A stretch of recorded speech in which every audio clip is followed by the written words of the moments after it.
From your home page, click on Appointments, schedule an appointment,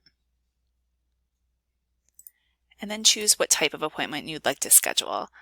So we can choose advising, and then what type of service under advising,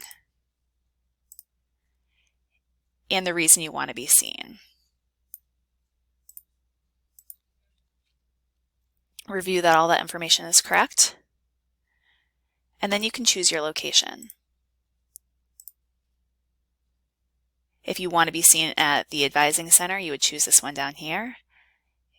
If it's in your faculty's office, it would be here. The education and business departments have their own areas. You then choose which advisor you'd like to see.